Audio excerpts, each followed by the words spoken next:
مشتاق صاحب، آپ تو ایک عرصے سے مسلسل الیکشن جیتتے آ رہے ہیں، آپ سابق اسپیکر بھی رہے ہیں خیبر پختونخوا اسمبلی کے، ابھی بھی پارلیمنٹ میں ہیں۔ یہ جو کیبنٹ کی تشکیل ہوتی ہے، جیسے آپ وزیر اعلیٰ کا انتخاب ہوتا ہے، یہ کرائیٹیریا کیا ہوتا ہے سر؟ ایک کو ایم پی اے کو وزیر بننے کے لیے کیا کرائیٹیریا ہوتا ہے تحریک انصاف میں، یا وزیر اعلیٰ بننے کے لیے کس نوعیت پہ یا کس بیسس پہ اس کو منتخب کیا جاتا ہے یا نومینیٹ کیا جاتا ہے یا وزیر اعلیٰ بن جاتا دیکھیے میں اس پہ کوئی زیادہ کامنٹس تو نہیں کر سکتا کہ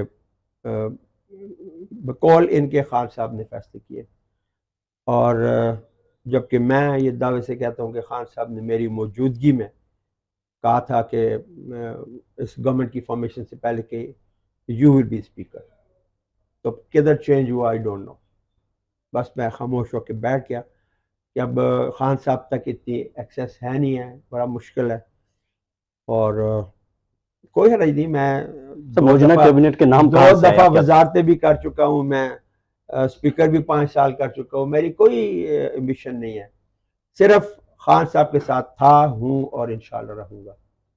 سر آپ سب سے سینئر ہیں، وزیر اعلیٰ شپ کے لیے آپ کا نام نہیں ہونا چاہیے تھا، یا اسپیکر شپ کے لیے، یا کم از کم سینئر منسٹر کے لیے؟ سر آپ کیا سمجھتے ہیں؟ مسلسل آپ جیت کے آ رہے ہیں سر۔ دیکھیں تو ہر بندہ جو ہاؤس میں ہمارے 91 بیٹھے ہیں، سب کہتے ہیں ہم وزیر اعلیٰ ہونے چاہیے تھے، ہم سب وزیر ہونے چاہیے تھے۔ انسان کی خواہش کچھ بھی ہو سکتی ہے، لیکن اللہ کا حکم جو ہوتا ہے وہ وہی ہوتا ہے۔ تو یہ نام تو سارے خان صاحب کے ہی ہیں سر؟ 100% جو کہا جا رہا ہے خان صاحب کے نام ہیں وزیر اعلیٰ کے لیے سر؟ میں نہیں سمجھتا خان صاحب سب کچھ جانتے بھی ہوں گے، بس جدھر سے بھی آگے آگے۔